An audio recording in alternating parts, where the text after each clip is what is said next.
बात करते हैं खैरागढ़ चुनाव की। खैरागढ़ चुनाव को लेकर वार पलटवार का दौर शुरू हो चुका है। सीएम भूपेश बघेल ने पूर्व सीएम रमन सिंह पर एक बार फिर तंज कसा। कहा कि रमन सिंह के पास कुछ काम नहीं रहा, 15 साल मुख्यमंत्री रहे, अब खाली हो चुके हैं। वोट के लिए कभी पान का ठेला तो कभी चाय दुकान पर रमन सिंह नजर आ रहे हैं। भूतपूर्व होने के बाद भी रायपुर में किसी से नहीं मिल पाते हैं रमन।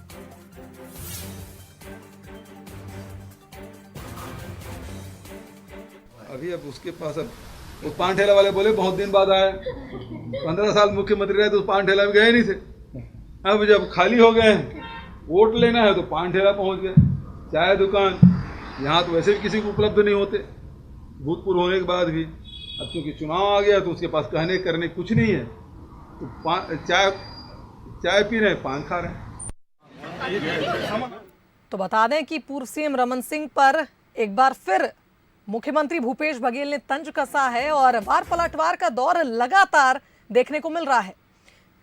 तो इस खबर पर दो राजनीतिक मेहमान हमारे साथ जुड़ गए हैं अधिक चर्चा के लिए। कांग्रेस प्रवक्ता आरपी सिंह हमारे साथ इस खबर पर जुड़ गए हैं, वहीं बीजेपी से संजय श्रीवास्तव जी हमारे साथ जुड़ गए हैं। आप दोनों का स्वागत करती हूं बंसल न्यूज पर।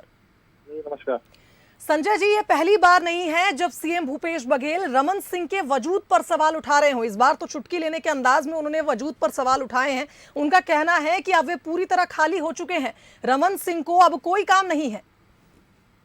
देखिए, ये चुटकी नहीं है। एक मुख्यमंत्री यदि पूर्व मुख्यमंत्री पर बयान दे रहा है, अर्थात इस चुनाव के अंदर में घबराहट है। इस प्रदेश के अंदर में वर्तमान मुख्यमंत्री को कितनी घबराहट है कि पूर्व मुख्यमंत्री पर इस तरह का तंज कस रहे हैं। अभी मैं सुन रहा था, आपकी रिपोर्टिंग सुन रहा था कि पान ठेले में पान खा रहे हैं, चाय पी रहे हैं, तो क्या ये तानाशाही राज है क्या भूपेश बघेल का, जहां पान ठेले और चाय पीने में कहीं कोई दिक्कत है? देखिए, ऐसा है, एक 3 साल का मुख्यमंत्री, 3.5 साल का मुख्यमंत्री, हाँफती हुई सरकार का मुख्यमंत्री 15 साल बेमिसाल ऐसे मुख्यमंत्री पर तंज कस रहा है। इसका सीधा अर्थ है कि सरकार के अंदर में मुख्यमंत्री भूपेश बघेल में कितनी घबराहट है, और हम यही तो चाहते हैं, ये घबराहट सामने दिखाई दे। 3.5 साल तक रमन फोबिया सरकार के हर एक मुख्यमंत्री से लेकर हर एक कार्यकर्ता के मन में ये डर वह कहीं है कि रमन सिंह चेहरा, जो लोकप्रिय चेहरा है, जो सौम्य चेहरा है, यदि कहीं फिर से सरकार में आ गया 2023 तो हमको 15 दिन फिर वनवास में जाना पड़ेगा, 15 साल फिर हमको। इसलिए टारगेट करके, लेकिन जनता समझती है कि क्या मामला है 15 साल में। संजय जी, बेशक टारगेट करके ऐसे बयान सीएम भूपेश बघेल दे सकते हैं, लेकिन कहीं ना कहीं इन बयानों में तेजी उस समय से आई है जब से पुरंदेश्वरी ने बैठक ली थी और बीजेपी के बड़े नेता उस बैठक में शामिल नहीं थे। देखिए, ऐसा है, कांग्रेस क्या जाने संगठन की क्या चीजें होती है। ये गांधी परिवार थोड़ी ना कि सबके सब पहुंच जाए चरण वंदन करने। यहाँ तो देखिए, जो इस बैठक में जो अपेक्षित है, प्रदेश की बैठक अलग, राष्ट्र की अलग है, मंडल की अलग है, की अलग है, उस कैटेगरी के या जहां जो अपेक्षित है वो है। ये नहीं है कि भेड़ चाल है कि गांधी गांधी गांधी, राहुल गांधी के चरणों में सबको जाना है। अंतिम निर्णय यही है कि वहीं पहुंचना है। तो ये कांग्रेस और बीजेपी में मूल अंतर है। कांग्रेस है कि ये नेता आधारित पार्टी है और बीजेपी जो है वो संगठन आधारित पार्टी है। इसलिए संगठन की व्याख्या को ये नहीं समझ सकते। इनका एक उद्देश्य सुबह उठो और रात सोने के पहले गांधी परिवार के चरण वंदन करो। ये काम बीजेपी में नहीं होता। इसलिए इनको समझाना बेकार है कि जब प्रभारी आती है, कहीं बैठ रही है, तो कौन अपेक्षित है, कौन वहां रहेगा, ये कांग्रेस नहीं समझ सकती। तो मुझे लगता है इनको समझाने की आवश्यकता ही नहीं है। मैं तो एक बात और बोल रहा हूँ, आप ले लीजिएगा, आने वाले समय के अंदर इस विषय को ले लीजिएगा। इनके यहाँ चुनाव होने वाले हैं राष्ट्रीय अध्यक्ष के, ये नहीं कह पाएंगे, लेकिन मैं कह रहा हूं कि गांधी परिवार का व्यक्ति राष्ट्रीय अध्यक्ष बनेगा। कोई चुनौती देता तो दे दे मेरे को, ये स्थिति है। लेकिन मैं ये नहीं बता पाऊंगा कि बीजेपी का अगला राष्ट्रीय अध्यक्ष कौन है। तो ये स्थिति कांग्रेस की और ये स्थिति बीजेपी की है। चलिए ठीक है, आरपी सिंह जी भी हमारे साथ हैं, उनसे भी हम एक प्रतिक्रिया तो लेंगे ही। आरपी सिंह जी, बौखलाहट इसे कहा जा रहा है कि सीएम भूपेश बघेल की बौखलाहट है, घबराहट है, क्योंकि चुनाव नजदीक है। ऐसे में कांग्रेस को ऐसा लग रहा है कि क्या कांग्रेस हार जाएगी, इसीलिए घबराहट में भूपेश बघेल ऐसे बयान दे रहे हैं।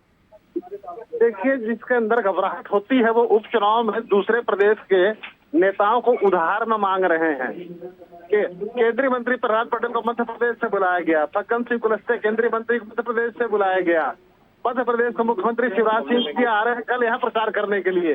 तो घबराया हुआ कौन है और डरा हुआ कौन है ये पता चल जाता है। और अगर मान लीजिए रमन सिंह पे घबराहट नहीं तो 15 वर्षों में आपने उनको चाय ठेले पर चाय पीते कब देखा? आपने 15 वर्षों में पान दुकान में पान खाते कब देखा? जब भारतीय जनता पार्टी ने उनको मार्गदर्शक मंडल में भेज दिया है, जनता ने उनको नकार दिया है, ये छोटे मोटे टोटके करके अपने आप को मीडिया में किसी तरीके से जिंदा रखने का अंतिम प्रयास कर रहे हैं। ये बोलते वो चेहरा है। पुरंदेश्वरी जी साफ साफ कहती हैं कि भाजपा का इस राज्य में कोई चेहरा नहीं है, हाईकमान तय करेगा। तो अब रमन सिंह दया के पात्र हो चुके हैं। संजय श्रीवास्तव जी चाहे उनका लाख बयान कर ले, अभी खैरागढ़ का रिजल्ट आएंगे पता चल जाएगा। रमन सिंह लोकप्रिय चेहरा मध्य प्रदेश के मुख्यमंत्री को बुलाने की क्या जरूरत है? हम तो बाहर से किसी को नहीं बुला रहे हैं, हमको भूपेश बघेल जी के चेहरे पे यकीन है, हमने किसी को नहीं बुलाया है। ये घबराए हुए डरे हुए लोग हैं। जनता 12 तारीख को बटन दबाएगी और 16 तारीख को यहाँ से भाजपा साफ।